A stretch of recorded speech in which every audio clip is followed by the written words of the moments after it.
Break the walls, break the limits. Bruce Lee's 1968 wisdom is more relevant than ever. Hello, everyone. This is Dwight Woods, the Jeet Kune Rebel. Welcome to the I Love Jeet Kune broadcast number 359. This is the one about breaking barriers. Bruce Lee's 1968 wisdom on efficiency, growth, and the true spirit of the martial arts. As you're logging in, if you'd be kind enough to say where you're logging in from, hit the like button and feel free to continue doing so throughout the broadcast. If you're catching the simulcast over on the YouTube, please be sure to like, subscribe, and hit the notification bell as well. But of course, the best thing you can do is to share this video and spread the word about the I Love Jeet Kune broadcast. So hopefully, let me put this up in the stream. Right, you guys remember this is part two of I think from Black Belt Magazine, June 1968, before I was born, where these five guys, including Bruce Lee, Tsutomu Oshima, let me see if I have the names here, Dick Taylor, second Dan in Aikido, Maki Miyahara, sixth Dan in Kendo, Harold Sharp, fourth Dan in Judo, and the aforementioned Oshima, who was a fifth Dan in Shotokan Karate. So these guys were at the offices of Black Belt Magazine, and the discussion was about the possibility of holding a martial arts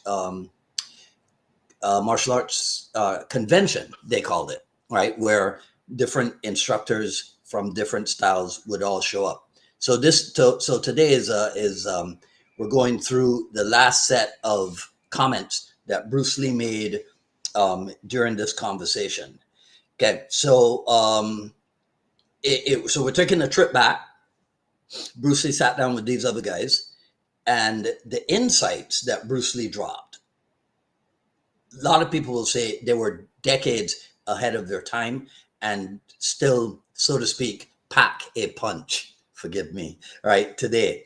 But this is not going to be just a history lesson. It's actually a call to action, a reminder that the barriers that Bruce Lee talked about back then are still around, and it's up to us still to work on breaking through them. So let's dive in. So the first section is the real reason that we train, beyond admiration and fear. So Bruce Lee, in this meeting, did not pull any punches when it came to calling out ego-driven martial artists, because this is what he said. A lot of guys come into karate because they want to be admired by friends or feared by opponents, which was his take on, it might have been the Joe Weider ads from back then, right? That whole admired by friends, feared by opponents. That was kind of like a take off a topical ad of the time. But we still see this to this day.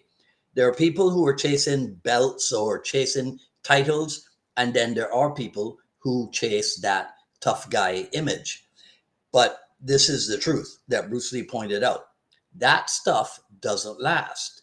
Admiration can fade, and fear doesn't equal respect. So here's the perhaps rhetorical question. Why are you training? Is it to look good, or is it to be good? Is it to impress others, or is it to improve yourself? Bruce Lee, as always, challenges us to strip away the ego, to dig deeper, because why? Martial art is about self-mastery and not self-promotion. So right here, right now, make a choice. Train for growth, not for glory. The next point that Bruce Lee came up was about efficiency, the heart of Jeet Kune. And here's what he said. The whole thing is summed up in one word, efficiency. If you can beat a man quickly and easily, who cares what school it comes from? So we break that down. Efficiency means what? Cut in the waist, like Doge. I'm kidding. I couldn't resist that, right? Movements, techniques, even mindsets that don't serve you. So again, rhetorically, think about your training. Are you focused on what works, Or are you stuck repeating things because, well, that's how it's always been done, right? Bruce Lee didn't care about style, labels, or whatever. He cared about results. He knew that the fastest, the simplest way to achieve your goals is the right way, no matter where the technique comes from. So, are you training for efficiency, or are you training for tradition's approval? Because in Jeet Kune, efficiency is the ultimate truth. Then Bruce Lee went on to talk about breaking prejudice. And now I'll use the term cross training, right? Or what my good friend Richard Torres calls style hopping, right? Bruce Lee didn't use the term cross training, but this is the part that that will fire up a lot of people, because when somebody suggests about sticking to one art, here's what Bruce Lee said in 1968, right? Why? This is just prejudice, which keeps a person from learning another art and working at it, right? Yeah, he used that, by today's standards, a heavy word, right? Prejudice, okay? But Bruce Lee used it for a reason, and it was not racial or cultural. For Bruce Lee, what it was mental prejudice. The walls that he would say we build around our own growth. You know, the whole idea that my style is better than your style, or that's not how I was taught. You know, you're doing things differently, or that's not part of the curriculum, right? All these things should sound familiar to a lot of you guys, right? Remember that Bruce Lee refused to limit himself. Again, he understood true mastery means pulling knowledge from just about anywhere that you can get it. And if it works, it works, period. So, again, if I throw the question out to you, are there techniques or mindsets that you have been ignoring because of bias, right? So that's why I said in the beginning, break that wall, learn, explore, grow, because growth lies outside of your comfort zone. Okay. Bruce Lee's next section was the practical mindset, the whole thing about adapting to the opponent. And so here was some of his 1968 real world wisdom. It all depends on who is your opponent. What's his size, his weight, what's his training? Because, as we know, Jeet Kune Do is not about following a script. It's about reading the situation.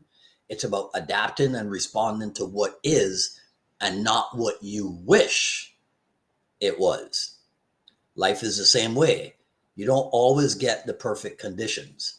You face unexpected opponents, right, in whatever shape or form, challenges, setbacks, obstacles. And when that happens, your ability to adapt is what becomes your greatest weapon. So train for reality, as close as you can get to that, not for theory, not for tradition, but for what is. Because Jeet Kune Do teaches us that the best plan is to have no fixed, rigid plan. You know, Dan Inosanto talks about that all the time with his football analogies, right? Broken plays and what have you. So your intention should be to prepare for just about any scenario, right? Okay.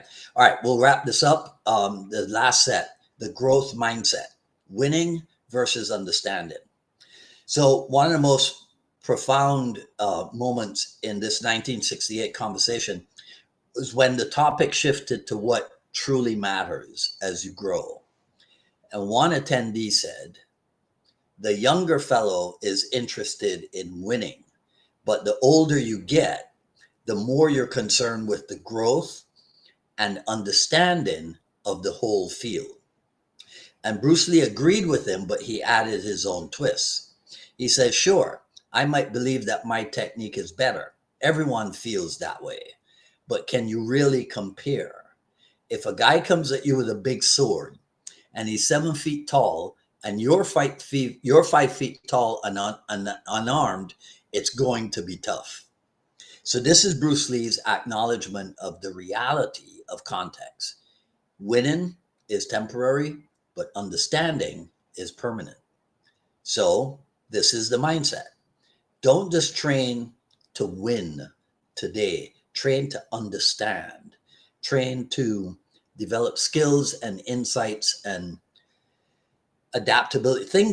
Train to develop things that will serve you for a lifetime, if you get my meaning. Okay? So we wrap this up. Bruce Lee's 1968 conversation was not just talk. It was a blueprint for breaking barriers in martial art. Efficiency, get to the point. What works, works. Open-mindedness, break free from mental prejudice. Adaptability, train for reality and not for ritual. And growth, don't settle just for winning. Seek understanding. Be relentless in your pursuit of what works for you. Forget rules, forget limits, and break through, so to speak, right? And as always, keep training, keep thinking, and stay rebellious. That might become my catchphrase, right? So if this episode fired you up, share it with somebody who you think might need that martial arts spark, right? And of course, drop your thoughts in the comments and let me know how you're breaking through. And that's all I'm going to say in this video. If you like what you heard, comment, rate, subscribe, and hit the notification bell. Follow me on Instagram at Dwight Woods and Instagram at Dwight D. Woods, Twitter at Dwight Woods, at paypal.me/unifiedma Miami, paypal.me/unifiedma Miami. That's where you can find the raw but edited version of the Jeet Kune Journey Volume 1. That is at paypal.me/unifiedma Miami.